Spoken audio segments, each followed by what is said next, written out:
அவர் தான் ஃபோன் பண்ணாரு கரெக்டா, பிரபாகரன் தம்பி வந்தாரு. ஆன்லைன் ஆர்டி பத்தி ஏதோ டிஸ்கஷன் வந்துச்சு. சரி எவ்வளவு நேரத்துல போட முடியும், நிமிஷத்துல போட முடியுதுன்னு ஒரு டெமோ பார்ப்போம் அப்படின்னு சொல்லிட்டு ஆன் பண்ணி கரெக்டா பேசிட்டு இருக்கும்போது ஒரு டவுன் பஸ் நல்லா அம்மான ஹார்ன் அடிச்சாங்க. பாத்தீங்கன்னா அது அரசால தடை செய்யப்பட்ட ஒரு ஹார்ன். அது உடனே எடுத்தோம், ஆன்லைன்ல சம்பந்தப்பட்ட டிரான்ஸ்போர்ட் டிபார்ட்மெண்ட் செலக்ட் பண்ணோம். கரூர் மாவட்டத்தில் உள்ள பணிமனைகளில் அரசால் தடை செய்யப்பட்ட காற்று வெளிப்பான் பொருத்துவதற்கு அனுமதி அளிக்கப்பட்டிருப்பின் அதன் நகல் தகவலாக வழங்கவும் அப்படின்னு ஒரே ஒரு கேள்விதான். எவ்வளவு நேரம் ஆச்சு? 3 நிமிஷத்துல பே பண்ணியாச்சு. நமக்கு அந்த அக்னாலஜ்மெண்ட் எல்லாம் உடனே வந்துருச்சு. ஒரு 5 நாள் 6 நாள்ல நம்மளுடைய தலைமைச் செயலகத்திலிருந்து எனக்கு ஒரு கடிதம் வருது. உங்களுடைய மனு பிரிவு 6(3) கீழ கும்பகோணம், அவங்க டிரான்ஸ்போர்ட் ஹெட் ஆபீஸ் அங்கதான் பாத்தீங்கன்னா கும்பகோணம் அலுவலகத்துக்கு அனுப்பி வச்சிருக்கோம் அப்படின்னு சொல்லி, அதுல இருந்து ஒரு 10 நாள்ல எனக்கு ஒரு தகவல் வந்துச்சு. எங்க இருந்துன்னா கரூர் பணிமனையில இருந்து இங்க எந்த ஒரு பேருந்துலையும் அரசால் தடை செய்யப்பட்ட ஒலிப்பான் பயன்படுத்தப்படவில்லை அப்படின்னு என்ன பதில் எதிர்பார்த்தமோ அந்த பதில் கொடுத்தாங்க. கொடுக்க முடியுமா? அரசால் தடை செய்யப்பட்ட ஹார்ன் வந்து எங்க பஸ்ல பொறுத்திருக்கோம், அதோட நம்பர் இந்த நம்பர் அப்படின்னு கொடுக்க முடியுமா அவங்களால? ஆனா அதுக்கப்புறம் என்ன நடந்திருக்கும் நீங்க நினைக்கிறீங்க? கண்டிப்பா அந்த டிரைவர்ஸை கூப்பிட்டு இந்த மாதிரி ஆர்டி வந்திருக்கு, உங்களுடைய சொந்த பொறுப்பு, ஏதாவது பிரச்சனை வந்ததுன்னா உங்களை வீட்டுக்கு அனுப்பிடுவோம் பாத்துக்கன்னு இருப்பாங்க. கண்டிப்பா ஒரு 30-40 பஸ்ல இருந்தா ஒரு 10 பேராவது அதை ரிமூவ் பண்ணிருப்பாங்க. ஏன்னா அது வந்து அவங்க டிரைவரோட சொந்த விருப்பத்துல வச்சுக்கிறதா ஒருத்தவங்க சொன்னாங்க. டிப்போல இருப்பாங்க, நாங்க வேணாம் தான் சொல்றோம், டிரைவர் வந்து மாடலா ஒழுங்கு மாட்டேங்குதுன்னு சொல்லி அதை வச்சிருக்காங்கன்னு சொல்றாங்க. ஆனால் அது அரசால தடை செய்யப்பட்ட ஒரு ஹார்ன்.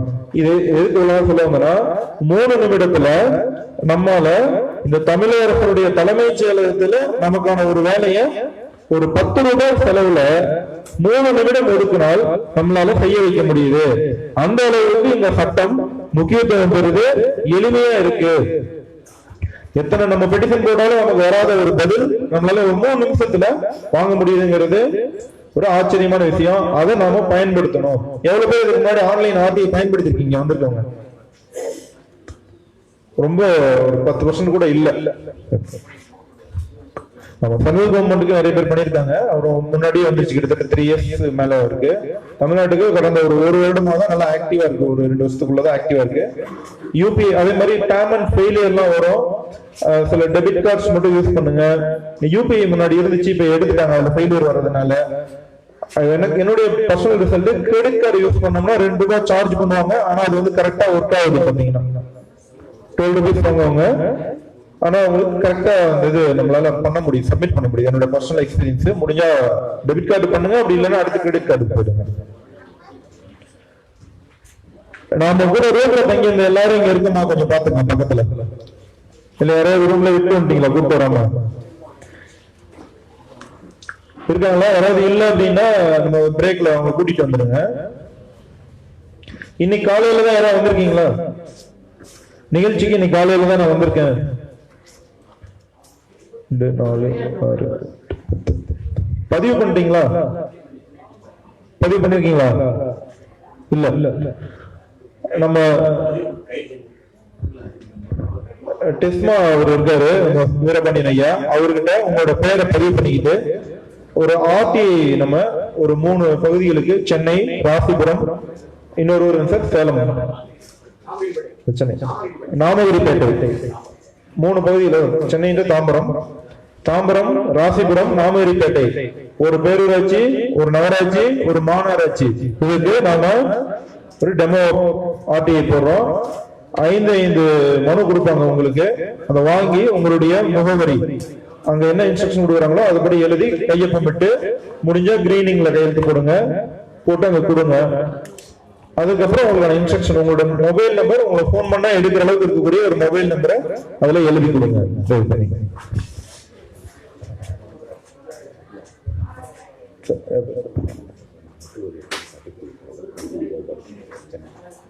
நிகழ்ச்சியின் அடுத்தபடியாக மக்கள் வழிகாட்டி இயக்கத்தின் செயலாளர் திரு கோபால் அவர்கள், வழக்கறிஞர் ஐயா கோபால் அவர்கள் நம்முடைய அனைவருக்கும் இந்த நல்ல நிகழ்வின் சார்பாக எனது சிறந்தாழ்ந்த காலை வணக்கத்தை தெரிவித்துக் கொள்கிறேன். அன்புக்குரிய சகோதர சகோதரிகளே, வாழ்கின்ற காலத்திலே நாம் வாழை மரம் தென்னை மரத்திலே வாழ்ந்தாக வேண்டும். மலை உச்சியிலே பார்த்தீங்கன்னா அற்புதமான நீர் தருகிற நீர் சரி, நாம் குளிக்கிற எல்லா பயன்பாட்டுக்கும் அந்த நீர் வந்து பார்த்தீங்கன்னா அவ்வளோ சுத்தமான நீர். எவ்வளவு நேரம் குளிச்சுக்கிறதும் அந்த வழுவுக்கு போகவே இல்லை. அவ்வளவு சுத்தமான தண்ணீர், சாஃப்ட் வாட்டர். மனிதனாக பிறந்த ஒவ்வொருவரும் நல்ல சிந்தனைகளோடும் செயல்பாடுகளோடும் செயல்பட வேண்டும் என்பதற்கு இது போன்ற நிகழ்வுகள் மிக அற்புதமான. இந்த 10 ரூபாய் இயக்கத்தினுடைய தலைவர், பொதுச் செயலாளர் மற்றும் அனைத்து தலைவர்களுக்கும் மீண்டும் ஒருமுறை சிறந்த இந்த வணக்கத்தை தெரிவித்துக் கொள்கிறேன். நான் உங்களுக்கு நேற்று சொல்லியிருக்கிறேன், அரசு பணியிலே 35 ஆண்டுகள் 22 வயதுல பணிக்கு சேர்ந்த புரட்சித் தலைவர் எம்ஜிஆர் அவருடைய ஆட்சியிலே தணிக்கை பிரிவிலே இருந்தேன். 9 ஆண்டுகள் தணிக்கை பிரிவு. அதன் பிறகு நான் மேல் படி படித்திருந்ததால என் ஆசிரியர் பணிக்கு அனுப்புனாங்க. என்ன பண்ணினா பார்வைத்திறன் குறைபாடு உடையவர்களுக்கான ஆசிரியர். அதற்கு பிறகு தலைமை ஆசிரியர், முதல்வர், ஓய்வு பெற்று வந்த உரைகின்ற உள்ளம் பேய்கள் உரைகின்ற இல்லமா மாறிடம். The idle mind is a devil's workshop. உங்களுக்கு தெரியும், நம்ம உள்ள என்றுமே உறங்கக்கூடாது. நல்ல உள்ளத்தில் நல்ல உள்ளம் உறங்காது என்பார் பாட்டு கேள்விப்பட்டிருப்பீங்க. அது போல வாழ்கின்ற நான் ஒரு ஃப்ரீடம் ஃபைட்டருடைய சன்னு, ஒரு விடுதலை போராட்ட தியாகிகளுடைய சன்னு மகன். 4 வயதிலே தந்தை எழுந்ததுனால வாழ்நாள் முழுவதும் நம்ம அர்ப்பணிப்போடு பணி செய்தாக வேண்டும் என்ற ஒரு சூழலிலே நான் 4 வயதிலே வீதியை வீசப்பட்டேன். இன்றும் படித்துக் கொண்டிருக்கிறேன். சட்டேறக்குரிய 9 முதுநிலை பட்டங்கள் பெற்று அப்போதும் படித்துக் கொண்டிருக்கின்றேன். அப்ப 64 வயதான ஒரு நாள் படிக்கின்ற போது 24 வயதான இளைஞர்களால் ஏன் முடியாது. நான் பார்வைத்திறன் குறைபாடுடைய பள்ளியிலே முதல்வராக பணியாற்றிய போது, ஆசிரியர் பணியாற்றிய போது ஏனைய லட்சக்கணக்கான விழித்திறன் குறைபாடுடைய ஆண் பெண்களை உருவாக்கி அவர்களை IAS, IFS, IRS பணிகளுக்கெல்லாம் அழைத்து சென்றிருக்கின்றேன். காலையில் கூட ஒரு 3-4 இளைஞர்களை சொன்னேன். விழியில்லாதவருக்கு வழிகாட்டியாக, தாயாக, தந்தையாக நான் பயணித்த போது, விழி உள்ள நீங்கள் எங்க இருக்கணும்? You should go and occupy the chair as a Secretary General, replace Joe Biden office in US White House. முடியுங்க, முயற்சி செய்தாலும் முடியும். இந்த 10 ரூபாய் இயக்கத்தினுடைய செயல்பாடுகளை மாநில ஒருங்கிணைப்பாக செய்து கொண்டிருக்கின்ற மாற்றுத்திறனாளி என்று சொல்லுகின்றமே, அவர் மாற்றுத்திறனாளி இல்ல, மாற்று சிந்தனை உள்ளவர், மல்டிபிள் இன்ஃபுளுன்சஸ் உள்ள ஒரு சிந்தனையாளர். உங்களுக்கு தெரியும், பார்வைத்திறன் குறைபாடுடைய மாணவர்களும் சரி, இது போன்ற மாணவர்களும் சரி, மனச்சூழல் ஏற்படாது. There is no distraction. மனச்சூழல் வராது. The direct principles of state policy ஒரு அரசியல் பாடம் விட்டு 4 யூனிட் சொல்லிட்டேன். அன்னைக்கு விட்டுட்டு போயிட்டேன். 12 மணிக்கு கிளாஸ் விட்டு வெளியே போயிடுறேன். மறுநாள் எங்க விட்டோம் sir? Habeas corpus, writ of mandamus, writ of certiorari mandamus, writ of prohibition, writ of quo warranto, writ of mandamus அப்படி சொல்லிட்டு பையன் சொல்லிட்டு 5 ஆணைகள் சொன்னீங்க. அப்ப ஏபிஎஸ் கார்பஸ் சொல்றாங்க. அப்போ அந்த பார்வைத்திறன் குறைபாடுடைய மாணவர்களும் சரி, இந்த மாற்றுத்திறனாளிகளும் சரி, சிந்தனைகள் வந்து எப்படி இருக்கணும், தனக்கு ஒரு அவை இல்லைன்னா அடுத்த கட்ட நடவடிக்கை எப்படி இருக்கணும் அப்படின்னு நினைச்சுப்பாங்க. அந்த வகையிலே அவர்களை ஊக்குவித்து நானே என்ன சார், நான் ஷார்ப் ஆயிட்டேன். நான் இந்த தூரத்துல இவ்வளவு பயணிக்கிறதுக்கு காரணம் என்னன்னா, அந்த சிந்தனைகள் சமூக அக்கறை வேணும் அப்படின்றதுனாலதான் இப்ப இது ரீசெண்டா இந்த மக்கள் வழிகாட்டி இயக்கத்தினுடைய பவுண்டர் சேர்மன் அன்பு சகோதரர் TC ராஜேஷ் அவர்கள் நானும் ஒரே ஊர்ல பிறந்தவங்க தான் ஒரு முக்கியமான விஷயம். ஒரே மண்ணில விழுத்தவர்கள், என்னுடைய பள்ளியிலே படித்தவர்கள். அந்த வகையிலே இந்த இயக்கத்திலே வரணும் அப்படி சொன்னாங்க. இங்க வருவதற்கு 24 மணி நேரத்துக்கு முன்புதான் இந்த இடத்துக்கு வர்றதுக்கு நாங்க டிக்கெட் போடல. ஆனால் தெய்வாதனமா அதுவும் சொல்றேன், ஒரு விழித்திறன் குறைபாடுடைய ஒரு என்னுடைய முன்னாள் மாணவர் 7th சீஃப் ஆபீசர் இருக்காரு. டிக்கெட் போட்டேன், அடுத்து ஈக்குவல் ரிலீஸ் பண்ணி மறுபடியும் நல்லபடியா வந்து நாமக்கல் இறங்கணும். ஆக பெற்று வைத்த பிள்ளையும் கொடுத்து வைத்த கடன் என்றால் ஒரு நாள் பயன்படும் என்ற வகையிலே நமக்கு பயன்படுத்தார்கள். அது போன்றதான் நீங்க நிறைய பேருக்கு வந்து எவ்வளவு பிரச்சனைகள், பலவிதமான பிரச்சனைகள், வாழ்வாதாரம் பாதிக்கக்கூடிய பிரச்சனைகள், சமூக அக்கறையோடு எத்தனையோ பேர்கள் பயணிக்கின்றார்கள். அத்தனை பேர் குடும்பம் இருக்குது, அத்தனை பேருக்கு ஒரு வேலை இருக்குது. நேற்று டேவிட் சார் சொன்னார், நான் யாருக்கு இல்லை அப்படின்னு சொல்லிட்டு. அவர் டேவிட் சார் வந்து அவர் 3D சொல்லுவோம், ஒவ்வொருத்தரும் 3D-யா இருக்கு. 3D தான் அமைப்பதே இல்லை. Discipline, determination, dedication, 3D. Each and everybody must have 3Ds. The discipline is very much, discipline is nation's great. The உடம்பு சரியில்லைன்னா health is lost, கொஞ்சம் தலைவலி அவ்வளவுதான். அது ஒண்ணே loss, something loss. Wealth is loss, nothing loss. Then character is loss, everything loss. Loss formula தான் ஒவ்வொருத்தருக்கும் வேணும். அந்த நடவடிக்கைகளே அந்த 3D சொன்ன மாதிரி டிசிப்ளின், டிட்டர்மினேஷன், டெடிகேஷனோட ஒவ்வொருத்தரும் வேலை செய்கின்றது. நாம் பயணிக்கின்ற பயணம் மிக அற்புதமாக மாறும் என்பதை சொல்லிக் கொள்கிறேன். இந்த RTI பரீட்சையில முதன்முதலாக உங்களுக்கு தெரியும், மகாசாசனம் 1815 ஜான் பீட்டர் மன்னரால் உருவாக்கப்பட்டது 12ஆம் நூற்றாண்டுல. அதனுடைய விளைவுதான் பிற்காலத்தில் ஹியூமன் ரைட்ஸ் வந்து universal declaration of human rights 1948, 10/12/1948 15 நாடுகள் ஒன்று சேர்ந்து அந்த அமைப்பு உருவாக்கி தேசிய உரிமை தினம் பாராட்டு நம்ம நடத்துகிறோம். அதுக்கு என்னன்னா life, liberty, equality, dignity under universal declaration of human rights அப்படி சொல்றோம். அதனுடைய விளைவாக இப்போ 1948 1/10/1953 தெலுங்கு பேசுகின்ற தமிழ்நாட்டில் தெலுங்கு பேசுகின்ற மக்கள் மெட்ராஸ் ஸ்டேட்ல இருந்தாங்க. 1/10/1953 அவர்களால் உருவாக்கப்பட்டதுதான் இந்த RT. அதுக்கு பிறகு பப்ளிக் இன்ஃபர்மேஷன் ஆக்ட் 2002 வந்தது. 15/2002 இது பார்லிமெண்ட்ல அந்த ஆர்டிகல் 22 சென்ட்ரல் ஆக்ட் 22 படி அறிமுகப்படுத்தப்பட்டு பிற்காலத்துல 12/10/2005 இருந்து இந்த தகவல் உரிமை சட்டம் நடைமுறைக்கு வந்தது. இந்த தகவல் உரிமை சட்டம் நடைமுறைக்கு வந்ததுக்கு பிறகு இது பாத்தீங்கன்னா இன்னைக்கு அற்புதமான விஷயம். இது வரைக்கும் எனக்கே தெரியாது. ஆன்லைன்ல இந்த புதுசா ஒவ்வொரு நிமிஷமும் புதுசா கத்துக்கணும். Always try to learn. Learning is experience. எனக்கு சொல்லுவாங்க எல்லாம் எனக்கு தெரியும் சொல்லவே கூடாது. சின்ன குழந்தைகள் சின்னவர்களா இருந்து அது பாருங்க, ஒரு பிள்ளை வந்து மொபைல்ல வந்து விளையாடிட்டு இருக்கலாம் கேம். மொபைல்ல குழந்தை விளையாடி கொடுக்கூடாது. ஏன் கொடுக்கூடாதுன்னா தற்கால நம்ம கூட நிறைய பயன்படுத்தக்கூடாது. 10 நிமிடத்துக்கு மேல பயன்படுத்தினா இந்த கண்ணு ஆப்டிக் நர்வ் பாழாகும், பார்வைத்திறன் குறையும். நிறைய வந்து இப்ப பாத்தீங்கன்னா 2.7% students loss of visual acuity, பார்வைத்திறன் குறைசி. 2 வயதுல இருந்து 11 வயதுக்கு குழந்தைகளுக்கு நிறைய நேரம் இது கொடுக்கூடாது. இதுக்கு பதிலாக என்ன பண்ணலாம், மணிச்சட்டம் அபாக்கஸ் தான் கம்ப்யூட்டருடைய பேசிக். அதை வந்து அபாக்கஸ் பயன்படுத்தி மணிச்சட்டங்களை பயன்படுத்துகின்ற போது ஜப்பான் நாட்டில் உள்ள குழந்தைகள் வல்லுநர்கள் போல, சைனாவில் உள்ளவர்கள் போல மூலம் இந்த 10 விரல்களே நமக்கு மூலதனம். எப்படி சார் 10 விரல்கள் மூலதனம்? அந்த காலத்துல இப்ப யாரும் செய்து கிடையாது. பால் கறப்பாங்க அம்மா, அம்மியில மிளகா அரைப்பாங்க, இயந்திரத்துல சோளம் எல்லாம் ஆட்டுவாங்க, அப்புறம் வந்து சாணத்தை தரையில வச்சு தட்டுவாங்க, நிறைய விஷயங்கள் செய்வாங்க. இதெல்லாம் இந்த 10 வழிகள் தான். நாம் என்ன செய்வோம், நிலத்துல இறங்கி கடப்பாறை எடுத்து விட்டோம், மண் வெட்டி விட்டோம், விளைவு குழப்போம், அத்தனை பேர் நம்ம செய்வோம். ஆக இந்த 10 வழிகள் இருக்கின்ற போது அன்னைக்கு 122 வயது வரைக்கும் வாழ்ந்தார்கள். இப்போ 40 வயது 50 வயதுக்குள்ள ஹார்ட் அட்டாக் எல்லாம் வருது. தேக பயிற்சி கிடையாது, உடல் பயிற்சி கிடையாது, தவறான உணவு பழக்க வழக்கங்கள் தான். அந்த வகையிலே குழந்தைகளுக்கு தயவு செய்து மொபைல் போன் கொடுத்தாடுங்க. இந்த RTI விஷயத்துல நிறைய பேர்கள் நல்ல விஷயம் சொன்னாங்க. அதுவும் பொதுச் செயலாளர் மிக அற்புதமாக இது எப்படி எதிர்த்து செல்ல வேண்டும், எவ்வாறு பப்ளிக் சென்றடைய வேண்டும் என்பதற்காக மிக அற்புதமாக நேற்றிலிருந்து அவர் வந்து மாநில அரசாங்கமே அவர் சார் கிருஷ்ணா ரங்கராஜன் ஐயா அவர்களை நீங்க கிளாஸ் எடுத்து வரணும்னு சொல்லிட்டு எவ்வளவு பெரிய விஷயம். ஓய்வு பெற்ற யூஸ் பண்ற மாதிரி ஓய்வு பெற்றுட்டோம்.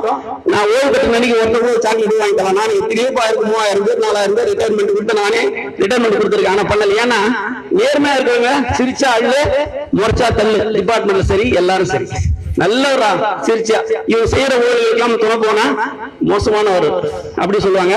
அந்த வகையில பண்ணாலும் பரவாயில்ல, தான் பயிற்சி ஆற்றி ஓய்வு பெற்று கூட தனக்கு வந்து இந்த RTI சம்பந்தமா நகரம், ஊராட்சி, நகராட்சி, பேரூராட்சி, மாநகராட்சி வரைக்கும் அந்த ஜாயிண்ட் டைரக்டர் JMD எல்லாம் சொன்னாங்க, ஜாயிண்ட் டைரக்டர் ரீஜனல் டைரக்டர்ஸ் அதெல்லாம் கூப்பிட்டு நம்ம கிளாஸ் எடுக்க சொல்றாங்க அப்படின்னு சொல்லி பாத்தீங்கன்னா இதுல 369 தண்டசரத்து புத்தகத்துல கையெழுத்துல புத்தகத்துல 369 விலாசம் இருக்குது. அதுல 28 பல்கலைக்கழகங்கள், அனைத்து அரசு அலுவலகங்கள், போர்டு, கார்பரேஷன்ஸ் மொத்த கதை இருக்குது. இது போன்ற நூல்களை விவரங்களை தெரிந்து கொண்டு எந்தெந்த துறைக்கு எப்போதெல்லாம் நம்ம பயன்படுத்தணும் விண்ணப்பிக்கிறோம் என்பதற்காக ஒரு கையேடு இருக்கிறது, பயன்படுத்திக் கொள்வோம். நாம் ஒவ்வொரு நாளும் திறந்தோம் வளர்ந்தும் இருக்கக்கூடாது. we never blinks back once பிற்பாடுனா பின்னாலே வாங்கக்கூடாது. இதுல என்ன நடந்தாலும் இறுதி கட்டத்தை நெருங்குகிற வரை இந்த உலகமே, தமிழகமே, இந்தியா லெவல்ல இந்த இயக்கத்தின் செயல்பாடுகள் வெற்றி அடைய வேண்டும் என்று நீங்கள் அனைவரும் கூட்டா ஒரு கை ஓசை சொல்லுவாங்க, அனைவரும் சேர்ந்து ஒத்துழைச்சாதான் இந்த செயல்பாடுகள் வெற்றி பெறும் என்று கூறி இந்த அற்புதமான நிகழ்ச்சிக்கு நான் திடீரென்று சகோதரர் ராஜேஷ் அவர்களால் அறிமுகப்படுத்தப்பட்டு இத்தனை நல்ல உள்ளங்களை சந்திப்பதற்கான ஒரு நல்ல வாய்ப்பு கிடைத்ததற்கு இன்றைய நாளிலே என்னுடைய வாழ்க்கையிலே பொன்னானது என்று கூறி, அது மட்டும் இல்ல, இன்றைய தந்தை இருந்த 60 வருஷம். என் தந்தை 4 வயதுல இருந்தார் சொன்னேன். அவர் இறந்த 60வது ஆண்டு இன்னைக்குதான், இதே ஞாயிற்றுக்கிழமை. கை தட்டாதீங்க. அவங்க உயிரோடு மணிவிழா கொண்டாடுவாங்க. ஆனா இறந்ததுக்கு அப்புறம் அவருக்காக ஒரு சொட்டு கண்ணீர் 4 வயசு குழந்தைக்கு தெரியாது. ஆனாலும் இத்தனை நல்ல உள்ளங்களை சந்தித்து இத்தனை பேர்கள் என்னென்ன சிந்தனைகளோடு இருப்பாங்களா, அத்தனை ஆசீர்வாதத்தோடு நான் இன்னும் என்னுடைய பயணத்தை தொடங்குவேன் என்று கூறி இந்த வாய்ப்புக்கு நன்றி பாராட்டி விட ஐயா அவர்கள் தங்களுடைய அனுபவங்களையும் இப்ப இந்த மாதிரி மற்ற இயக்கங்கள்ல இருந்து, நம்முடைய துணை இயக்கங்கள், நம்மளுடைய சகோதர இயக்கங்கள்ல இருந்து வரவங்க நமக்கு என்ன சொல்ல வராங்கன்னா, நீங்க தைரியமா உங்களோட வேலையை செய்யுங்க, உங்களோட நாங்க இருக்கோம், எதுக்கும் பயப்படாதீங்க அப்படிங்கிறத அந்த செய்தியை சொல்றதுக்காக தான் அவங்க சென்னையில இருந்து அவசரமா தட்கல் டிக்கெட் எல்லாம் புக் பண்ணி நீங்க நமக்கு இந்த ஒரு எளிமையான அந்த உரையை நமக்கு கொடுத்திருக்காங்க. அவங்களுக்கு ஒரு நம்ம பலத்த கைத்தட்டல். அதோடு கூட இந்த தந்தையோட ஆன்மாவோட எங்களுடைய ஆசீர்வாதமும் நம்மளோட இருக்கும் அப்படிங்கிற அடிப்படையில நம்ம மறுபடியும் ஒரு பலத்த கைத்தட்டை கொடுப்போம்.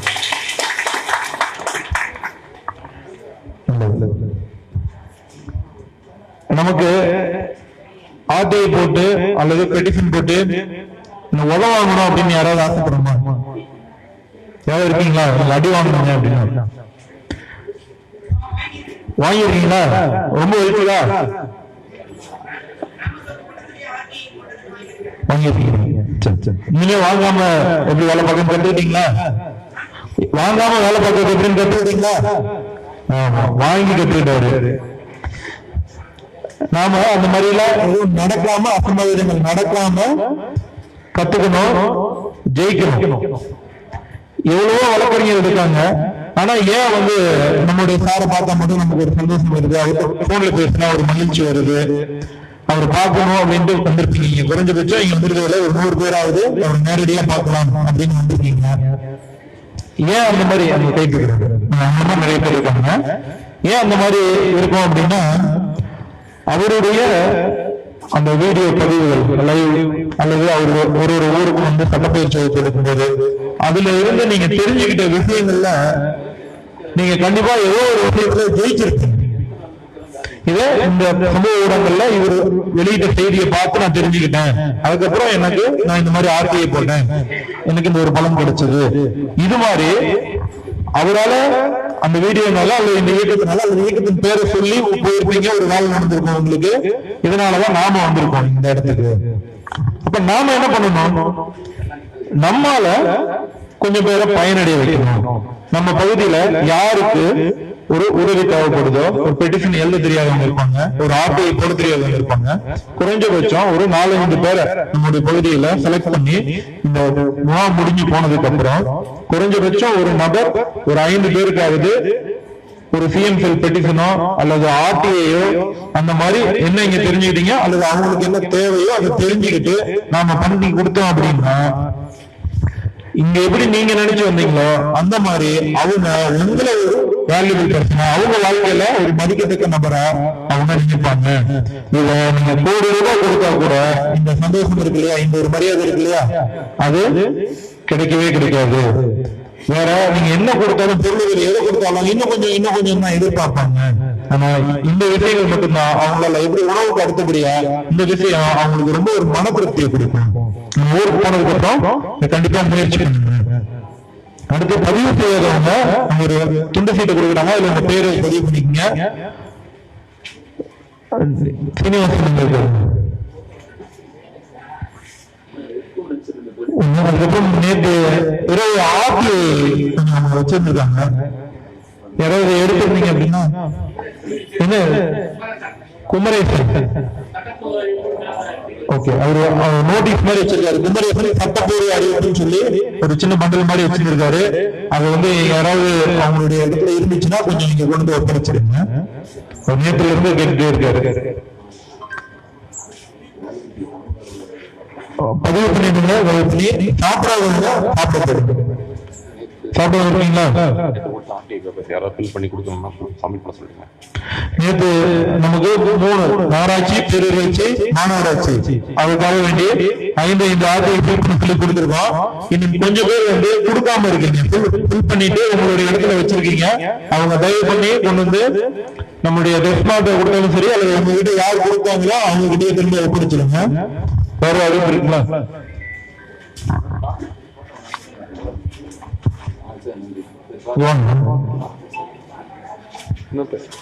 ஒரு நிமிஷம் அறிவு போட்டு கொடுத்துட்டாங்க. அண்ணா என்ன அறிவு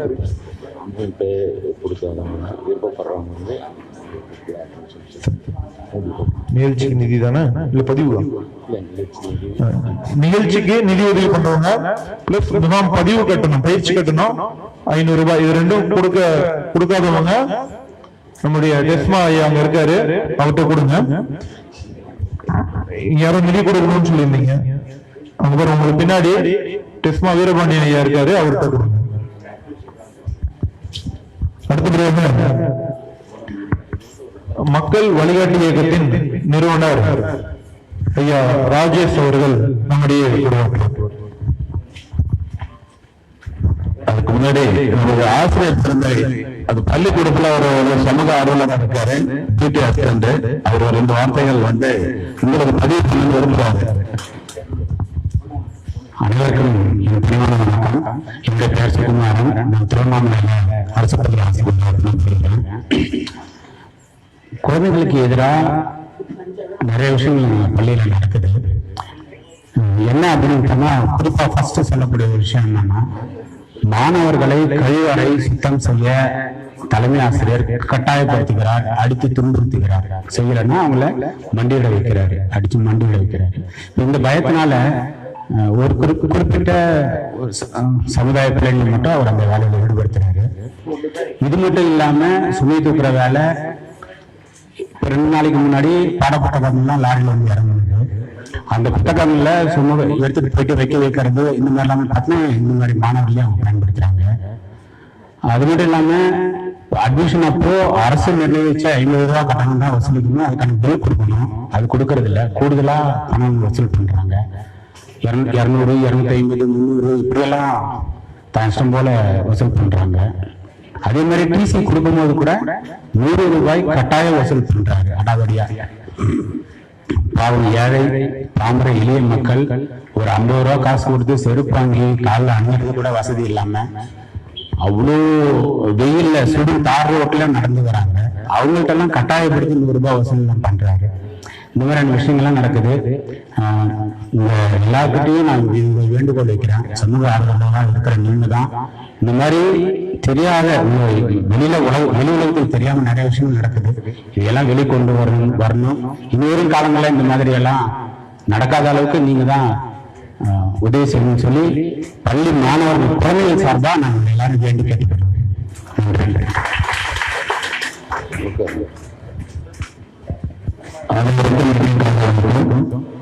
மக்கள் வழிகாட்டி இயக்கத்தில் கடந்த ஒரு 8 ஆண்டுகளாக அந்த நல்வழியில சமூகத்தோட ஆரம்பத்துல அவர் வந்து இந்த இயக்கம் தோன்றது முன்னாடி என்னுடைய சீஃப் கெஸ்ட் ப்ரோக்ராம் அவரே ஒரு பெருமை. அதே சமயத்துல இந்த இயக்கத்தை தோன்றதுக்கு ஒரு விளையாட்டு கள்ளக்குறிச்சியில என்னோட ப்ரோக்ராம் ஒரு சீஃப் கெஸ்ட் ஆர்டிஐ ட்ரைனிங் கூப்பிட்டுருக்கப்போ லஞ்ச் பிரேக்ல அப்படியே கேஷுவலா பேசிட்டு இருந்தோம். எல்லாம் 10 ரூபாய் நீங்க தூக்கி போயிருந்தீங்க, என்ன ஒரு இயக்கத்தை போட்டு அது அப்படி கேஷுவலா பேசுறது ஒரு இயக்கம் ஒரு இன்னைக்கு வந்து அந்த வெளிச்சம் ஆலமரமா என்ன பாக்குறப்போ எல்லாருமே நான் வந்து இங்குள்ள மதிச்சாரையில நம்பர் 1 ஆக காரணம் கேட்டீங்கன்னா மனித உழைப்புகளை ஒருங்கிணைப்பது வந்து பெரும் கஷ்டம். அதே போல சமூக ஆர்வலை ஒருங்கிணைப்பது அதோட பெரும்பெரும் கஷ்டம். என்னன்னு கேட்டா இதுல ஈகோ நிறைய வரும். ஒருமைப்படுத்த முடியாது, ஒருங்கிணைக்க முடியாது. நம்ம பகுதியில் சொல்லுவாங்க லெட்டர் கட்சி போவாங்க தேர்தல் சொல்லுவோம் லெட்டர் ஒரு லெட்டர் எங்க பகுதியில் வாக்கு அதுன்னு கொடுக்கறது வாங்கிட்டு போயிருவோம். அப்படின்ற நிலையில இன்னைக்கு சமூக ஆர்வம் பேசப்படுகின்றது என் காதல கேட்கிறப்ப வந்து எல்லாருக்கும் வலிக்குது. அது எந்த அளவுக்கு அது மாறுது அப்படின்னு பாக்குறப்போ எத்தனையோ 1000 இயக்கங்கள் தமிழ்நாடு முழுவதும் 38 மாவட்டங்கள் புற்றீசல் போல வந்துட்டு இருக்கு. ஆனா களத்திலிருந்து செயல்படக்கூடிய மக்களுக்காக ஓடக்கூடிய மக்களுக்காக குரல் கொடுக்கிற குரலையும் குரலாக இருக்கக்கூடிய இயக்கங்கள் வந்து மக்கள் வழிகாட்டு இயக்கம் நம்ம 10 ரூபாய் இயக்கம் போல அங்கன்றிங்க இருக்கு. அது எல்லாருமே கூட எனக்கு ரொம்ப வருத்தமா இருக்கு. ஆனா இவ்வளவு சக்திகள் இருந்தோம், இவ்வளவு விழிப்புணர்வுகள் இருந்தோம், தகவல் பெறும் உரிமை திட்டத்துக்கு ஆயுதமா இருக்கும். நம்மளால வந்து அரசாங்கத்தை தட்டி கேட்க முடியல. ஏன் எதுக்குன்னு கேட்க முடியல. கேள்வி கேட்கிறவங்க வந்து எல்லாருமே வருத்தமா பதிவு பண்ணீங்க. நீங்க அடி வாங்கின உத வாங்கின போலீஸ் ஸ்டேஷன்ல அடிச்சு நிறுத்தாங்க அப்படின்னா ஏன் இந்த சமுதாயத்துக்காக மகாத்மா காந்தி தியாகத்தை செஞ்சாரு. இன்னைக்கு அவரை நம்ம ஃபாதர் ஆஃப் நேஷன் தூக்கிட்டு. ஆனா நம்ம சமூக ஆர்வலர்களை வந்து இந்த அளவுக்கு வந்து சசி பெருமாள் போன்ற ஆளுநர்கள் வந்து உயிர்த்தியாகம் செஞ்சாங்க. அவங்களும் யாரும் தூக்கி பிடிக்கல. அதே போல டிராபிக் ராமசாமி அவரை யாரும் தூக்கி பிடிக்கல. இந்த அரசாங்கத்துல அவருக்காக ஒரு நினைவோ ஒரு சிலையோ ஸ்டாச்சு வைக்கிறதுக்கு யாரும் நம்ம குரல் கொடுக்கல. இது மாதிரியான நிலை வந்து நமக்கு தானே வரும், வருமா வராது. அப்ப இந்த அரசாங்கத்துக்கு குரல் கொடுக்கறதுக்கு வரக்கூடிய சட்டமன்ற கூட்டத்தொடர் எப்படி ஒரு 40 நாளைக்கு நடக்கும். இந்த 40 நாள்ல வந்து ஏதோ தீர்மானம் ஒன்றியன்ல கொண்டு வராங்க. கடைசியில் போற பண்ணியாச்சு எம்எல்ஏ கொடுத்திருக்கிற சேலரி எல்லாம் ரைஸ் பண்ண, பென்ஷன் ரைஸ் பண்ணி அவங்க தீர்மானம் போட்டு போறாங்க. யார் அக்கௌண்ட் அனுப்பணும்? நம்முடைய பணம் தானே. ஒரு எம்எல்ஏ வந்தாங்கன்னா அவனுக்கு எம்பி வந்தாங்கன்னா அவன் ஒரு முறை நின்று போயிட்டாலும் அவனுக்கு காலம் உள்ள பென்ஷனு, அவன் சட்டப்படுறது அவன் கொண்டாடிக்கு ஃபேமிலி பென்ஷனு. இது மாதிரிலாம் நம்முடைய வரிப்பணம் சீரழிக்கப்படுறது வந்து நம்ம ஏன் கேள்வி கேட்கணும், கேட்காம இருக்கணும். ஏன்னா ஒரு முறை நீ எம்எல்ஏ வந்தா அதை முடிஞ்சு போச்சு, 5 years வேலை. அப்ப என்ன உனக்கு லைஃப் ஃபுல்லா பென்ஷன் கொடுக்கணும்? நீங்க கவர்மெண்ட் எம்ப்ளாயா, கவர்மெண்ட் சர்வெண்டா, 60 வருஷம் மக்களுக்காக ஓச்சியா, கோர்ட்டு பத்தியா, ஃபீல்டு இன்ஸ்பெக்ஷன் பண்ணியா? எந்த எம்எல்ஏ உங்களுக்கு ஓட்டு வாங்குறப்ப வந்த பிறகு நன்றி சொல்றதுக்கு வந்தாங்களோ இல்லையோ, அதன் பிறகு நீங்க 5 வருஷத்துல இந்த எம்எல்ஏ தொழில்நுட்பம் வந்திருக்காங்க. நம்ம தான் போய் கஞ்சி போட்டாங்க கேட்பாங்க எந்த ஒரு நாங்க பார்த்துட்டே இல்லையே, இது தேவையா? அப்போ நம்முடைய ஸ்திரத்தன்மை வந்து வலிமை பெற வேண்டும். இதுபோல ஒரு ஜிபி மீட்டிங் கூப்பிட்டு இயக்கத்தை சாராத மற்ற சமூக ஆர்வலர்கள் வந்து கலந்துட்டது எல்லாம் எதுக்குன்னு சொன்னா நம்முடைய ஒற்றுமை ஓங்க வேண்டும், குரல் ஒலிக்க வேண்டும். சட்டமன்றத்து வரைக்கும் போகணும். சட்டமன்றத்து வரைக்கும் போகணும். நம்ம என்ன பண்ணணும்? நம்ம ஆட்சியை ஆயுதத்தை தூக்கணும், அதை வந்து வலிமைப்படுத்தணும். 2வது ஆணையத்தை சேரணும். எக்மூர்ல நம்ம மீட்டிங் போட்டோம். மீட்டிங் பிறகு அதனுடைய தொடர்பு என்னாச்சு, தொடர்ச்சியான பணிகள் என்னாச்சு, அது அப்படியே தொழிலா நிற்குது.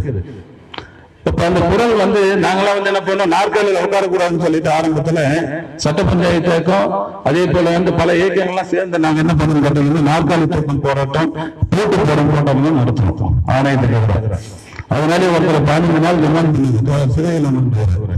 காரணம் என்னன்னு கேட்டீங்கன்னா அதிகார வர்க்கமும் ஆட்சியாளர்களும் என்னைக்கு எவன் ஒருத்தன் ஏன் எடுத்துன்னு கேள்வி கேட்கிறானோ அவனுக்கு என்ன பாக்குறாங்க, ஏழ்றையா பாக்குறாங்க. இது அத்தனை பேருக்கு உங்களுக்கு அனுபவம் இருக்குன்னு நினைக்கிறேன். ஆனா அந்த தகவல் பெறும் உரிமை சட்டத்தை மயங்கடிக்கப்படுகிற நிலை வருது. 2015 வந்து சட்டத்தை வந்து சீரமைச்சாங்க, திருத்தம் கொண்டு வந்தாங்க. அதுல எத்தனை பெருமக்களுக்கு தெரியல. ஆனா ஒரு டிரான்ஸ்பரன்சிக்காக இந்த அரசாங்கம் என்னுடைய வரிப்பணத்தில் செயல்படுது. அவன் என்ன செலவு பண்ணான், என்ன திட்டம் போட்டான், எப்படி செலவு பண்ணான்னு எனக்கு கேள்வி கேட்கிற உரிமை நமக்கு இந்த சட்டம் கொடுத்து நம்ம பெருமை பேசுகிறோம். அந்த பொறுமை இருக்குங்களா? 2005 இருந்து இது வரைக்கும் ஒரு 12,000 பெட்டிஷன் போட்டிருக்காங்க மத்திய மாநில அரசு மற்றும் கார்பரேஷன் எல்லாத்துக்கும். அதை ஏறக்குறைய ஒரு 14 கேஸ் ஆணையத்துல அட்டன் பண்ணிருக்காங்க. ஒரு திருப்தி இல்லை, ஒரு நிறைவும் இல்லை, ஒன்னும் கிழிக்க முடியல. சொல்லுவாங்கல்ல, இன்னத்தை படிச்சு கிழிச்சு ஒண்ணும் முடியல. பிளாக் லிஸ்ட்ல போனதான் மிச்சம். அதனால நம்முடைய ஒற்றுமையை வாங்க வேண்டும் என்றால் நம்ம கள செயல்பாட்டுல இன்னும் ஆழமா பதிவு செய்ய வேண்டும். அதே சமயத்தில் நேற்று அருமையா சொன்னாரு நம்ம நல்வினை விஸ்வராஜ் அண்ணன் சொன்ன அத்தனை பாயிண்ட் முதல்ல நம்ம, அப்புறம் ஃபேமிலி, அதன் பிறகுதான் சேவை. சேவை செய்வதற்கும் நிதி தேவை. இந்த 2 நாளா கத்துட்டு இருக்காரு. வந்தவங்களாம் தயவு செய்து என்ரோல் பண்ணுங்க, ஒரு 500 ரூபாய் கொடுங்க, கூடுதலாக ஷேர் பண்ணுங்க. இது எதுக்குன்னு கேட்டா, எந்த ஒரு இதுக்கும் நிதி இல்லாம செய்ய முடியாது. இன்னைக்கு உங்க கையில தவறு இந்த புத்தகம் சொன்னா இந்த காசு ஒரு 20 ரூபாய், ஒரு 1500 புக்கு அடிச்சாங்க. அது ஒரு தோழர் நம்ம கூட ஒரு 10 வருஷமா பயணிக்கிறாரு. ஹைதராபாத்ல அவர் டான்ஜெட் ஆபீசரா இருக்காரு. அவங்க வீட்டுக்கு அந்த மணிமேல சத்துணவு இருக்காங்க. என்னுடைய 2 பிள்ளைகளுக்கு காதணி அவங்க இன்டர்காஸ்ட் பண்ணுவாங்க. அவங்களுக்கு ஒரு தேங்காய் பழம் கொடுத்தா அது ஒரு நாளோட முடிஞ்சிடும். அவங்களுக்கு ஒரு அவேர்னஸ் கொடுக்கணும் அப்படின்னு சொல்லிட்டு ஒரு 2 நாளா சென்னையில உட்காந்து என்ன போட்டு அரைச்சு தேய்ச்சி இந்த புக்கு கொண்டு வந்தோம். அந்த நிகழ்ச்சிக்கு ஒரு 1000 புக்கு போக மீதி அவங்களோட அட்வர்டைஸ்மெண்ட் இல்லாத மீதி ஒரு 500 புக்கு நம்ம இந்த நிகழ்வுக்கு கொடுக்கலாம்னு கொண்டு வரணும். வருகின்ற ஆகஸ்ட் 15ஆம் தேதி நாங்க இது சக்சஸ் ஸ்டோரியா கொண்டுட்டு வரோம். தகவல் பெறும் உரிமை சட்டத்துல எல்லா தோழர்களும் நீங்க கூட அது மாதிரி யாராவது சக்சஸ் பண்ணீங்கன்னா உங்களுடைய போட்டோ, பாஸ்போர்ட் போட்டோ ஒரு பேஜுக்கு வரக்கூடிய உங்களுடைய ஆர்டிக்கல் எழுதி மக்கள் வழிகாட்டி இயக்கம் சைதாப்பேட்டை சென்னை 6,15,000 அப்படி நீங்க கொரியரோ இல்ல தபால் நினைச்சீங்கன்னா உள்ளார்ந்த அன்போடு நாங்கள் ஏற்று உங்களுடைய புகைப்படத்தையும் உங்களுடைய வெற்றி கதையையும் எங்களுடைய புத்தகத்தில் கொண்டு வரதுல நாங்கள் பேருவை அடைவோம். அப்படி செய்வதையும் நான் நினைக்கிறேன். இதை பயன்படுத்தி சொன்னீங்கன்னா வர ஆகஸ்ட் 15ஆம் தேதி ஒரு 250 பக்கத்துல அந்த வெற்றி ஸ்டோரிகளோட அரசு முகவரியில முன்மையை கொடுக்கல, துறைகள் தான் கொடுத்திருக்கோம். நம்ம முதல்ல அரசாங்கத்துல என்னென்ன டிபார்ட்மெண்ட் இருக்கு தெரிஞ்சாதான் தகவல் அறிவு உரிமை சட்டத்தை நம்ம கேட்க முடியும். அதனால அந்த டிபார்ட்மெண்ட்டை நம்ம வரிசைப்படுத்திருக்கோம். அதே போல அடுத்தது அதுல இமெயில் ஐடி இருந்து அட்ரஸ்ல இருந்து அதை தொகுப்ப போடலாம். ஏற்கனவே நிறைய புத்தகங்கள் வந்தாச்சு. அதனால இந்த புத்தகத்துல கொஞ்சம் மாறுதலாம் யார் யார் என்னென்ன வெற்றி ஸ்டோரி பண்ணிருக்கீங்க, சக்சஸ் பண்ணிருக்கீங்க இந்த சட்டத்தால அப்படின்ற ஸ்டோரியை போடலாம் அப்படின்ற ஒரு எண்ணத்தோடு நாங்க இருக்கோம். அந்த தகவல் பெறும் உரிமை சட்டத்தில் நான் சொன்னேன் ஒரு 12,000 பேர் ஆர்டிஐ போட்டிருக்கோங்க. ஆனா ஒரு 3 இன்சிடென்ட் மட்டும் நான் சொல்லி டைம் மட்டும் கொடுக்கணுன்றதுக்காக சொல்றேன். ஹைகோர்ட்ல இது வரைக்கும் எத்தனை பேர் போட்டிருக்கீங்க? சென்னை உயர் நீதிமன்றம், மதுரை உயர் நீதிமன்றத்துக்கு யாரும் போட்டிருக்கீங்களா? Very good, super. எதுக்குன்னு சொல்றேன்னு கேட்டீங்கன்னா நீதித்துறை தொடர்றதுக்கு எல்லாமே கொஞ்சம் பயப்படுறாங்க. ஏன்னு கேட்டா அவங்க வானத்துல பெற்று வந்து நீதிபதிகள் உடனே அவங்க அரெஸ்ட் பண்ணி அங்க இருக்கிற போலீஸ் உடனே பிடிச்சிடுவாங்க. சரிங்களா? அதனால நீதிமன்றத்துல தமிழ்நாடு தேர்வாணையம் தேர்வு எழுதி பாஸ் பண்ணிட்டு வந்த 2 பேரு ஜட்ஜியா ப்ரமோட் ஆகி சர்வீஸ் பண்ணிட்டு வந்தாங்க. ஆச்சரியமா இருக்கா? அதிர்ச்சியா இருக்கா? அதிர்ச்சியா தான் இருக்கு. எப்படி அதிர்ச்சியா இருக்கு? ரெகுலர் லா கிராஜுவேஷன் ரெகுலரா படிக்கக்கூடிய டே. அதுல தமிழ்நாடு தேர்வாணையத்துல தேர்வு எழுதி ஒரு ஜூனியர் அசிஸ்டண்டா போன ஒரு ஸ்டாஃப் அவர் புறக்கிற வழியா எல்எல்பி முடிச்சு அது ப்ரொமோஷனுக்கு ராட்டிபிகேஷனுக்கு என்ரோல் பண்ணி அவர் ஜட்ஜி ஆகி சர்வீஸ் பண்ணிருக்காருன்னா அவருடைய நீதி பரிபாலனை எந்த அளவுக்கு இருக்கும்? எப்படி இருக்கும்? நேர்மை வாய்மையை வெளிமுறை எப்படி இருக்கும்?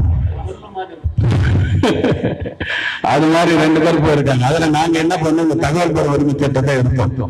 அப்ப எடுக்கிறப்ப என்ன அந்த காலத்துல ரவுண்ட் பண்ணி குண்டாசுல போடுற மாதிரி எல்லாம் ஐடியா பண்ணாங்க. காரணம் கேட்டா அப்ப இருந்தது ஸ்ரீபதி சீஃப் செக்ரட்டரி அவர் சீஃப் கமிஷனர் இருந்தாரு. டிஸ்ட்ரிக்ட் ஜட்ஜ் மிஸ்டர் அக்பர், உங்களுக்கு தெரியுமான்னு தெரியல, அவங்க 2 பேர் தான் அந்த கமிஷன்ல உட்கார்றாங்க. என்னோட கேள்வி என்னன்னா, என்னோட தகவல் சென்னை உயர் நீதிமன்றத்துல ரேட்டிபிகேஷன்ல எத்தனை பேர் என்ரோல் இருக்காங்க வெயிட்டிங்ல ப்ரொமோஷனுக்காக? இதுல எத்தனை பேர் அவங்க சர்வீஸ் முதல்ல ஜாயின் பண்ணிருக்காங்க? அவங்க சர்வீஸுக்கு பிறகு அவங்க எத்தனை பேரை லா கிராஜுவேஷன் முடிச்சாங்க அப்படின்றது. இப்ப கேட்கிறப்போ நான் சொன்ன லாஜிக்ல 285 சிங்கங்கள் புறக்கடையா போயிட்டு LLB அதுக்கு ஒரு மீடியேட்டர் இருக்காங்க, ஒரு டீம் பெரிய மாபியாவே இருக்கு.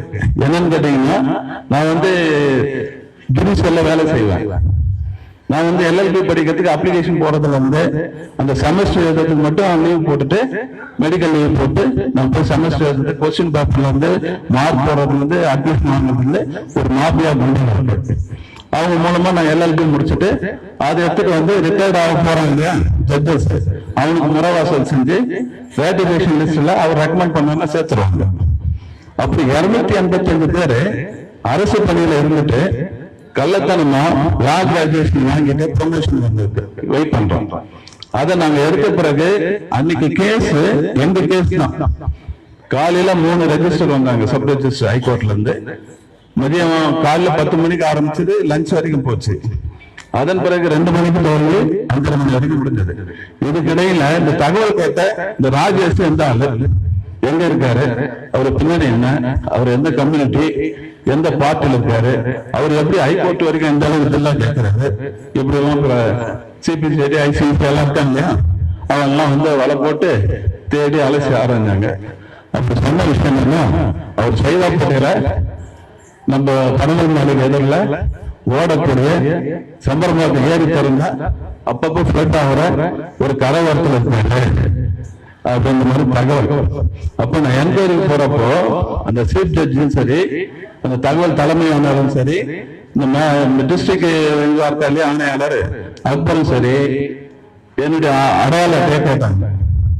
நம்ம அடையாளத்தை எதை கொடுப்போம், முதல்ல நான் டிபார்ட்மெண்ட் ஸ்டாஃப்னா என்னுடைய டிபார்ட்மெண்ட் ID காமிப்பேன்.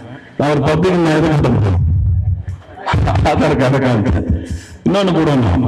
அப்ப அடுத்தது வந்து என்னுடைய டிரைவிங் லைசன்ஸ் கொடுத்தேன். அதுவும் புரியல என்னன்னு சொல்லிட்டு என்ன இருக்கிறது எல்லாமே பேங்க் பாஸ்போர்ட் எல்லாமே பண்ணாலும் தெரியும். பேங்க் பாஸ்போர்ட் வந்து ஓட்டர் ஐடி வந்து எல்லாத்தையும் போட்டேன். போட்ட பிறகு அப்புறம் இதெல்லாம் நடந்தது. கடைசியில ஜட்ஜ்மெண்ட் என்ன பண்றா, இந்த ரேட்டிபிகேஷனுக்காக வெயிட் பண்ண லிஸ்ட் இருந்தது இல்லையா, அதை நைட்டா அபாலிஷ் பண்ணிடுச்சு. இனிமேல் ஹைகோர்ட்ல எவன் ஒருத்தனும் பணியில சேர்ந்த பிறகு LLB முடிச்சாங்க, அவனுக்கு நோ ப்ரமோஷன், நோ ஜட்ஜ். இப்படின்றத எந்த ஆயுதம் மூலமா சொல்லுங்க. அடுத்த ஒரு நிகழ்வு என்னன்னு கேட்டீங்கன்னா, ஒரு ஆணவ கொலை திண்டுக்கல் மாவட்டத்துல கன்னிவாடி இந்த போலீஸ் ஸ்டேஷன் கண்ட்ரோல்ல ஒரு பகுதியில, அங்க வந்து நம்ம கோயம்புத்தூர் சூலூர் பக்கத்துல கள்ளப்பாளையம் அப்படின்ற ஒரு வில்லேஜ்ல ஒரு தலித் அருந்ததியர் ஷூமேக்கர் கம்யூனிட்டி சேர்ந்த ஒரு பொண்ணு, அது காலேஜுக்கு போது அங்க இருந்து திண்டுக்கல் மாவட்டத்துல வந்து படிக்கிற ஒரு தேவ கம்யூனிட்டி பையன் லவ் ஆகுது. அந்த பொண்ணை என்ன பண்றா, பிரெக்னன்சி ஆகுது, அது கல்யாணம் பண்ண சொல்றான், அது ஒத்துக்க மாட்டான் அந்த பையன். அப்ப இவங்களுக்கு போலீஸுக்கு போறதுக்கு தைரியம் இல்லை. இந்த பையன் என்ன பண்றான், அழைச்சிட்டு போயிட்டு உனக்கு கல்யாணம் பண்ணிக்கிறேன், எங்க குலதெய்வம் அங்க இருக்க திண்டுக்கல்ல போறதை எடுத்துட்டு போயிட்டு என்ன பண்றோம், கேங் ரேப் ஃபுல்லா. அதுக்கு முன்னாடி அவங்க ஃப்ரெண்ட்ஸ் வர சொல்லி எல்லாம் தனியா போட்டு அந்த பொண்ணை கேங் ரேப் பண்ணி போட்டு தட்டு. இது 4 வருஷமா ஆகுது. அந்த பேரண்ட்ஸ் வந்து படிப்பறிவு இல்லாத பாமர மக்கள், அவங்க எங்கெங்க ட்ரை பண்ணி கிடைக்காம கடைசியில இயக்கத்துக்கு வந்தாங்க. நாங்க அந்த டோட்டல் ஸ்டடீஸ் வந்து RTI மூலம் எடுத்துட்டு, அதன் பிறகு சென்னையில அதுக்கு ஒரு கமிஷன் இருக்கு, நேஷனல் செக்யூரிட்டி காஸ்ட் கமிஷன். அதுக்கு நாங்க அப்பீல் பண்ணோம். டெல்லியில இருக்கிறது அப்பீல் பண்ணோம். ஒரு 6 மாசத்துக்குள்ள அந்த சம்பந்தப்பட்ட கலெக்டர் அவருக்கு நோட்டிபிகேஷன் கொடுத்து அவங்களுக்கான அவங்களுக்கு நிவாரணம் வந்து 8 லட்சம் ரூபாய், அவருக்கு வந்து அந்த அம்மாவுக்கு, அந்த பெண்ணுடைய இறந்த பெண்ணுடைய அம்மாவுக்கு மாதம் 5000 ரூபாய் அரசுவதற்கான பென்ஷனும், அவங்களுக்கு வீட்டு மனையும் மற்றும் அவருடைய தந்தைக்கு அரசு பணி. இன்னைக்கு கோயம்புத்தூர் கலெக்டரேட்ல அவர் டிரைவர் இருக்கார். இது இந்த ஆயுதத்தால் தான் முடிஞ்சது. அடுத்தது இப்ப லாஸ்ட் ஒரு 10 days முன்னாடி செங்கல்பட்டு மாவட்டம் மதுராமி மாவட்டத்துல பெரும்பாக்கண்ட ஒரு வில்லேஜ், அதனுடைய ஆம்லெட் வில்லேஜ் வந்து கூடப்பாக்கம். அங்க வந்து இந்த பழங்குடியிலே இல்லை. திருவள்ளூர் மாவட்டம், காஞ்சிபுரம் மாவட்டத்துல அதிகமா இந்த பழங்குடியினர் இருக்காங்க. ஏறக்குறைய ஒரு 25,000 பேர் இருக்காங்க. அந்த பழங்குடியினர் மகள் வந்து ஒரு சகோதரி வந்து தாழ்த்தப்பட்ட தலித்தை கல்யாணம் பண்ணிக்கிறாங்க. ஒரு அரை கிரவுண்ட் இடத்த அரசு தரிசு புறம்போக்க ஆக்கிரம் பண்ணி வீடு கட்டிட்டு இருக்காங்க. அதனுடைய வேல்யூ இன்னைக்கு குரோர் கணக்கில் ஆகுது மெயின் ரோடு பக்கத்துல. இது அங்க இருக்கக்கூடிய ஊராட்சி நிர்வாகத்துக்கு கண்ணு பொறுக்கல. காரணம் இல்ல குரோர் கணக்கு வேல்யூ அதை போட்டு ஆடியோ போட்டு அவங்களை வச்சுட்டாங்க. இவர் அது என்ன பண்ணுவாரு, பஞ்சாயத்துக்கு வந்து கம்யூனிட்டி ஆளுக்கு வேணும் அது வேணும்னு சொல்லிட்டு ஒரு இது போட்டு தீர்மானத்தை போட்டுட்டு இவரு யாருன்னு ஒரு ஐடியா. அதனால அங்க இருக்கக்கூடிய விஓஓ ஆர்ஐ அவங்களை கேடயமா பயன்படுத்தி அவர் நோட்டீஸ் வந்து ஒட்டுறாரு, இது அரசு இடம் தோப்பு பண்றது, இதை வந்து நீங்க வந்து உடனே காலி பண்ணுங்க. நம்ம ஆட்சியில் அது டீட்டெல்லாம் கேட்கிறப்ப தரிசு புறம்போக்குன்னு அதே தாசில்தார் மதுராந்தகம் கொடுத்திருக்கான், விஓஆரையும் கொடுத்திருக்கான். இதை பேஸ் பண்ணி நாங்க என்ன பண்ணோம், சேலஞ்ச் பண்ண பிறகு ஆர்டிஓ மேலே மதுராந்தகம் தாசில்தார் மேலே கம்ப்ளைண்ட் பண்ணி அது பெரிய என்கொயரியா போய் கடைசியில் அந்த ஆர்டிஓ வந்து இன்ஸ்பெக்ஷன் பண்ணிட்டு அந்த சகோதரிக்கு அது பட்டாக கொடுத்திருக்காங்க. இதுவும் இந்த ஆயுதத்தால் தான் எங்களுக்கு கிடைச்ச அனுபவம் என்னன்னு கேட்டீங்கன்னா, பெரிய பெரிய இந்த கோடி கணக்கில் கொள்ளடிக்கிறாங்க இல்லையா கான்ட்ராக்டுக்காரங்க, அவனுங்க எல்லாம் மோதனா தனி நபரா மோதனா நம்ம வந்து பேக் ஆயிடும், இல்லைன்னா பாதிப்புல உள்ளாக்குறோம். அதனால தயவு செய்து இயக்கங்களோட நீங்க பயணிக்கிறப்போ, அது எந்த இயக்கமா இருந்தாலும் சரி, ஏ டு செட் இயக்கங்களோடு பயணிக்கிறப்போ உங்களுக்கு ஒரு பாதுகாப்பு இருக்கு. கவர்மெண்ட்ல வந்து எந்த டிபார்ட்மெண்ட்டுக்கு போனாலுமே நான் இந்த பேஜார் தான் போவேன், போறப்பவே சொல்றான் ஏழ்தான் சொல்லுவான், என் காது படவே சொல்லுவாங்க. எனக்கு கவர்மெண்ட்ல வச்சிருக்க செல்ல பேரு ஏழ்தான். ஏன்னு கேட்டா அரசாங்கத்தையும் ஆட்சியாளர்களையும் எந்த ஒரு சாமானியன் ஏன் எதற்கு எப்படி கேள்வி அத்தனை பேரா என்னதுங்க ஏழ்தான். சரிங்களா?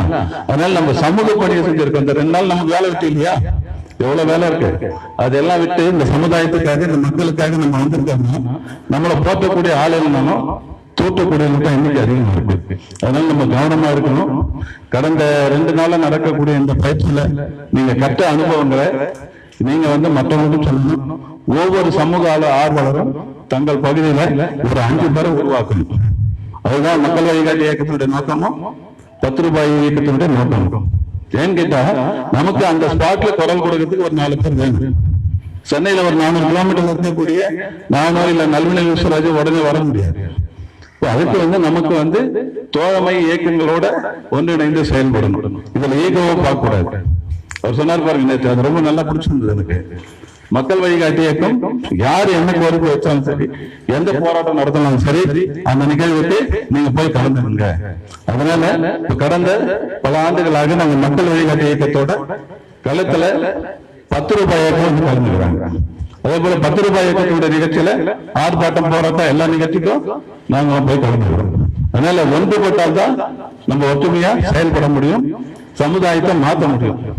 இல்லைன்னா ஒரு கை தட்டினா ஓசை வராது. அதனால இந்த ஒரு அருமையான நிகழ்ச்சியை ஏற்பாடு செய்து தந்த 10 ரூபாய் இயக்கத்துக்கும், குறிப்பா அனைத்து நிலை நிர்வாகிகளுக்கும், குறிப்பா நாமக்கல் மாவட்ட நிர்வாகிகளுக்கும் மக்கள் வழிகாட்டி இயக்கம் நெஞ்சார்ந்த நன்றியையும் வாழ்த்துக்களையும் பதிவு செய்து இந்த வாய்ப்பு கொடுத்த அனைவருக்கும் நன்றி. ஐயா அவர்களுக்கு நமக்கு நம்பிக்கை ஏற்படுத்தும் வகையில் உங்களோடு நாங்கள் இருக்கிறோம், தைரியமாக உங்களுடைய பணியை செய்யுங்கள் என்று அவர் கடந்த காலத்திலே நம்மை போன்றவர்களுக்காக போராடிய அந்த வரலாற்றினை தற்போது எடுத்துரைத்து நம்முடைய நம்பிக்கையை ஏற்படுத்தியிருக்கிறார். அவருக்கு நம்முடைய நன்றிகளும் பாராட்டுகிறோம்.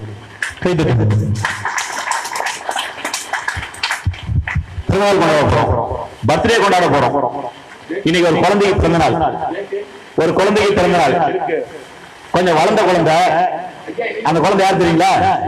அந்த குழந்தை இன்னைக்குதான் பிறந்திருக்காங்க. அந்த குழந்தை, அந்த குழந்தை யாருங்கிறத மரியாதைக்குரிய மாநில துணை பஞ்சாயத்து சீனிவாசன் அறிவித்திருக்கின்றார். சீனிவாசனுக்கு பிறந்த நாள் கிடையாது, அது சர்ப்ரைஸ்ங்க. அதாவது 10 நாளா கொல்லிமலை நிகழ்ச்சிய உட்கார்ந்து சிரமப்பட்டு கஷ்டப்பட்டு நேத்துல இருந்து அப்படியே உருடனே உட்காந்துருக்காரு. 1 லட்சம் ரூபாய் 10ல அப்பப்போ வந்து என் காதை கடிச்சிட்டு இருக்காரு. எப்பயாச்சும் எங்கேயாச்சும் நிதி வாங்கி கொடு, எங்கேயாச்சும் காசு வாங்க கேளு அப்படின்ட்டு சின்ன அறிவிப்பு. 1 லட்சம் ரூபாய் 10ஆம போயிடுச்சு. தயவு செய்து கொஞ்சம் அள்ளி கொடுங்க. கூடுதலா ஒவ்வொருத்தரும் 500 ரூபாய் கொடுத்தீங்கன்னா ரொம்ப உதவியா இருக்கும். தயவு செஞ்சு தப்பா எடுத்துக்காம ஒவ்வொரு தோழமையிலும் கொஞ்சம் ஒரு 500 ரூபாய் கொடுத்தீங்கன்னா ரொம்ப சுமையை குறைக்கும். இல்ல அப்படின்னா கொஞ்சம் சொட்டை அதிகமாயிரும். சீனிவாசனுக்கு பாவம், சீனிவாசன் கொஞ்சம் கைத்தி காப்பாற்றி விட்டுருங்க. பிறந்தநாள் குழந்தை யார் என்பதை மரியாதைக்குரிய சீனிவாசன் அறிவிக்கின்றார். பட்டாசு வெடித்து அறிவிப்பார்.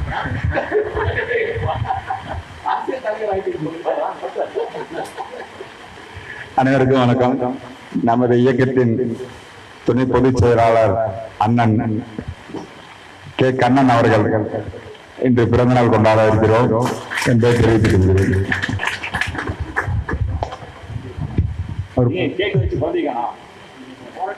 பட்டாசு ஆலை அதிபர் அதனால பட்டாசு எடுத்து கொண்டாடுவாங்க.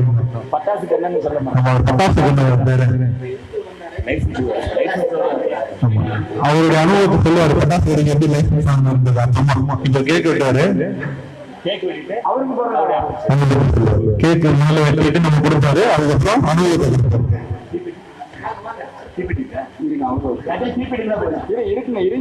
நம்மளோட தீப்பெட்டி இருக்காது, கவர்ல இருந்துச்சு. கவர்ல இருந்துச்சு. அந்த கவர்ல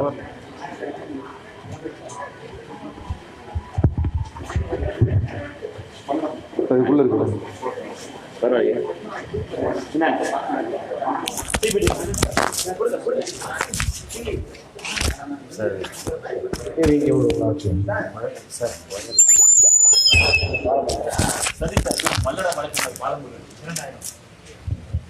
மரியாதைக்குரிய பல்லடம் வழக்கறிஞர் பாலமுருகன் திருப்பூர் மாவட்டத்தில் சட்ட ஆலோசகர் 2000 ரூபாய் நன்கொடை அறிவிக்கிறார். நன்றி பாலமுருகன்.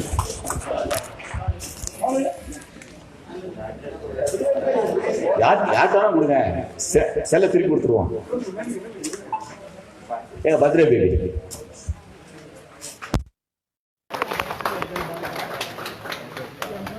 யார் வேணாலும் தரலாம். எல்லாரும் எல்லாரும் ஒரு 5 ரூபா கொடுத்துருங்க. கொடுக்கலாம். கொஞ்சம் அதிகமா கொடுத்தீங்கன்னா ரொம்ப சந்தோஷம்.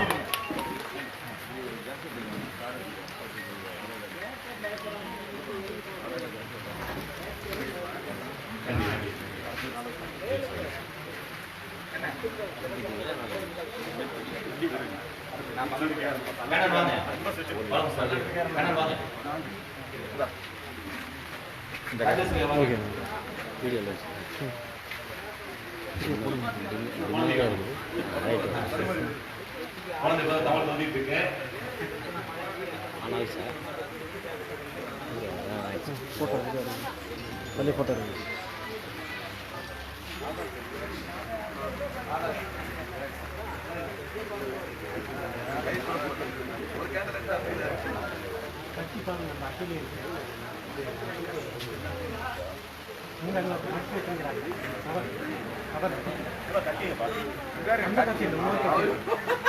பயங்கரமான கத்தி, உண்மையான கத்தி, அட்டை கத்தி, உண்மையான கத்தி. யார் பாட்டு பாடுறீங்க? பாட்டு யார் பாடுறீங்க? நீ நல்லா பாடுவீங்க. பாட்டு பாடுவாரு தம்பி. ஹாப்பி பர்த்டே பாட்டு. Happy birthday to you. நீ தான் பாட்டு. எனக்கு பேசவே தெரியாத மாதிரி பாடுறாங்க. வாங்க 2 பேர் பாருங்க. இங்க வாங்க.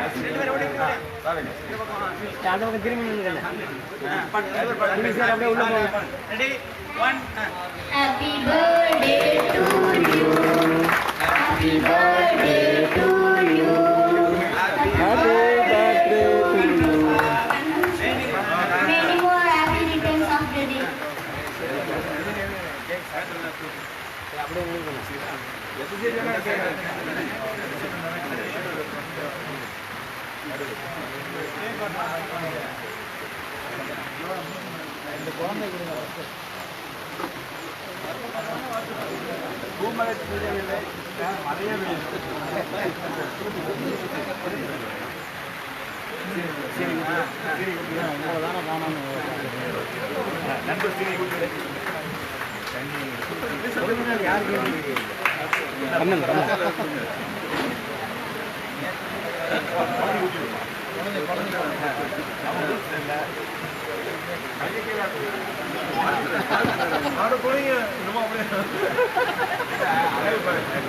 தாடியில் தொடச்சா போகாதுங்க ஐயா.